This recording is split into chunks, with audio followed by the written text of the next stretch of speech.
Yekun nəticədə birdən Fərman müəllim mənə bir sir açdı ki, Füsal müəllim, məndən qat-qat üstün olan, geniş həyat təcrübəsi olan, o cümlədən yaradıcı, mən onun gördüyü işlərini heç yüzdən birini görməmiş adamım.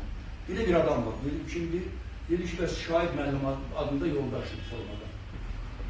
Fərman müəllimin təqdimatı ilə Şahid müəllimlə mən tanış ola bilmişəm. Biabir şəkildə. Sonradan isə elə oldu ki, Şahid müəllimin əsərləri ilə, kitabları ilə, keçdiyi həyat yolu ilə, tərcüməsi ilə, tərcüməyi halı ilə maraqlandım, elədim, göndərdilər. Açığını deyim, özüm də maraq aldım. Məftun oldum və qurban oldum.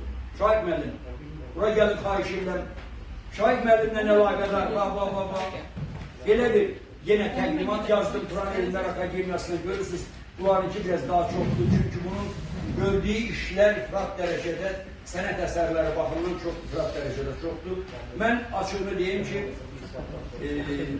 özüm də Kirabat Dövlət Pedagojik İnstitutu tutarmağıma baxmayaraq, Kirabat Dövlət Pedagojik İnstitutu o vaxt idi, indi isə Gəncə Dövlət Universitetinin bu formada getirmələrini gördükdə, müəllimlərini gördükdə ürəyim dağılır. Şahid müəllim, icazə verin, mən sizi yenə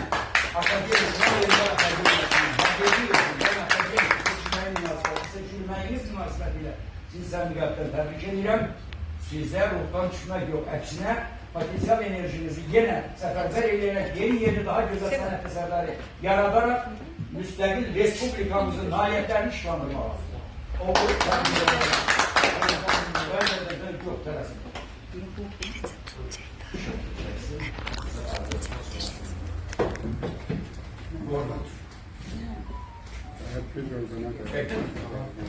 Sonra ise Şahid müəllim icazə verin.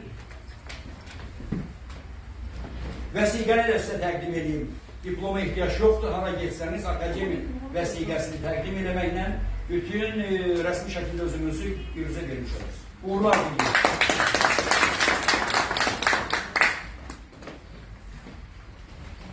Şahid müəllim yenə bəri yaxın durum. Şahid müəllim bu formada döş nişanına da, yəni medala da layık görülüb. İcazə verim onu böyük şərəflə onun döşünə özüm görüb, çatdırıb.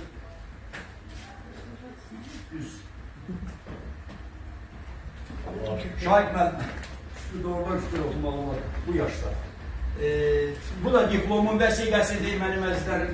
Bir daha.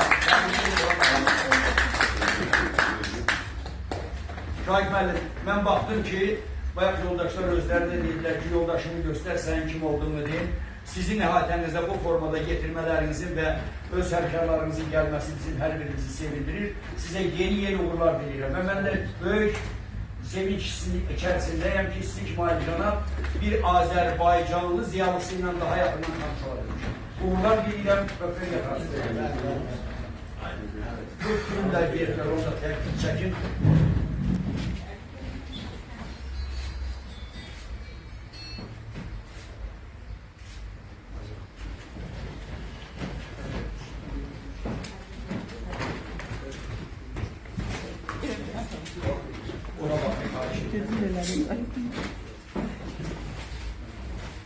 Deyəsən burada gözümüzü ayışırlar biraz daha.